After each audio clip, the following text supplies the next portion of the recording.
Oi pessoal, tudo bem? Nesse vídeo nós vamos resolver um problema da FATEC envolvendo força centrípeta. O problema que nós vamos resolver, ele encontra-se no livro Física, Aula por Aula, volume 1. Vamos a ele.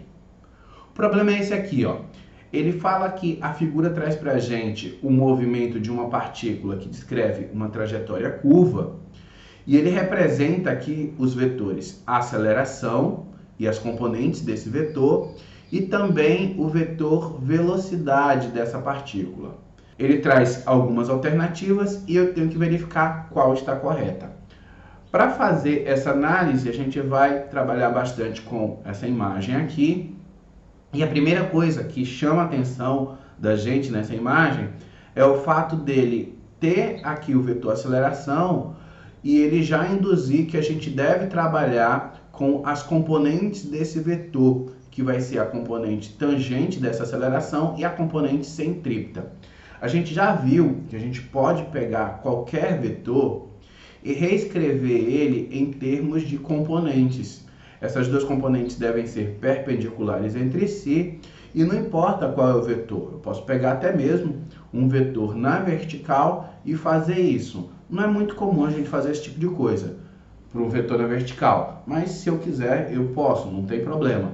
Porque a soma desses vetores aqui, que são as minhas componentes, dá exatamente o meu vetor principal. Ó. Então, notem, se eu somar o vetor V1 com o vetor V2, é só pegar aqui o início e o fim, eu tenho aqui o meu vetor principal. Então, é por isso que eu posso sempre trabalhar com as componentes, se assim eu desejar. Bem, agora que a gente já sabe isso, a gente pode voltar aqui para a nossa figura e analisar melhor o que é que aconteceu aqui, ó. Eu tenho uma partícula que viaja com essa velocidade v nessa direção, descrevendo uma trajetória curva, e eu tenho uma aceleração nesse sentido. A gente sabe que para ter uma aceleração, a gente, de acordo com a segunda lei de Newton, deve ter também uma força resultante apontando nesse sentido aqui, ó. Então, essa força resultante, ela é a causadora dessa aceleração. E com isso, a gente também pode concluir nesse caso, já que ele representou as componentes da aceleração na forma tangente e centrípeta, eu também posso pegar a minha força resultante e representar as componentes dela, tangente e a componente centrípeta. Ó. Então eu tenho aqui as duas componentes, que são, na verdade, dois vetores resultantes também, só que um vetor resultante calculado a partir dos vetores que estão na direção tangente e um outro vetor resultante que é calculado a partir dos outros vetores que estão aqui na direção, ó, do centro da minha trajetória. Então, no lugar de trabalhar com esse vetor A e essa força resultante, eu também vou trabalhar aqui com as forças tangente e centrípeta. E por que é importante a gente visualizar essas duas componentes do vetor resultante? Porque cada uma dessas componentes exerce um papel no movimento curvo que o objeto tem. Por exemplo, a componente tangente, ela é responsável pela mudança no valor do módulo do vetor velocidade. Essa componente aqui, ó, é que vai fazer com que o módulo desse vetor velocidade aumente ou reduza. Ela acelera ou desacelera a partícula aqui na direção tangente. Já essa outra componente, que é a componente centrípeta, ela é responsável pela mudança na direção do vetor velocidade. Essa partícula, ó, ela iria vir nessa direção da velocidade, ela iria sair aqui pela tangente, só que por conta dessa componente centrípeta, ela vai acabar descrevendo essa outra trajetória. É como se ela quisesse vir para cá, ó, e essa força puxasse para dentro. Então, ela acaba fazendo com que a partícula faça esse movimento e não sair aqui pela tangente. Agora que a gente já entendeu o papel de cada uma dessas componentes, a gente agora consegue analisar as alternativas. Eu vou começar a análise de baixo para cima. Ó. A letra E, ela fala que o movimento é retilíneo.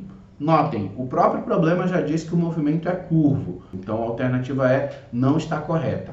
A letra D, o movimento é necessariamente circular. Eu não sei, pessoal, porque ele só representou as forças aqui nesse ponto, ó.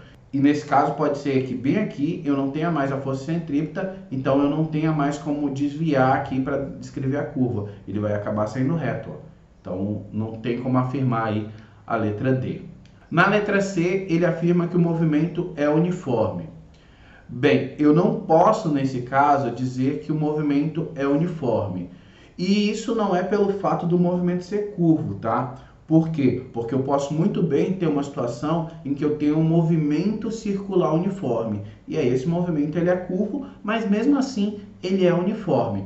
O fato dele não ser uniforme aqui é porque eu tenho aqui, ó, uma força resultante tangente. Isso causa uma aceleração tangente que vai mudar o valor do vetor velocidade. E se mudou o valor da velocidade, deixou de ser uniforme. Então, a letra C não está correta.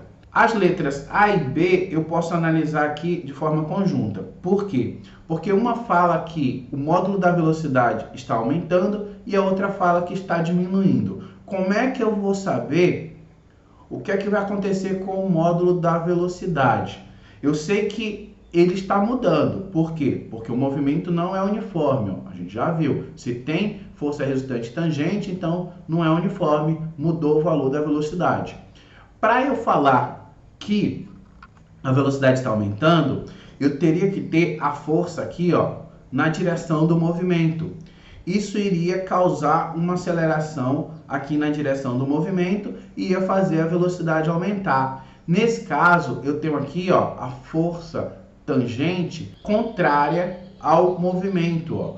Ela está aqui no sentido aqui contrário ao da velocidade. Notem que ela causou uma aceleração aqui também no sentido contrário.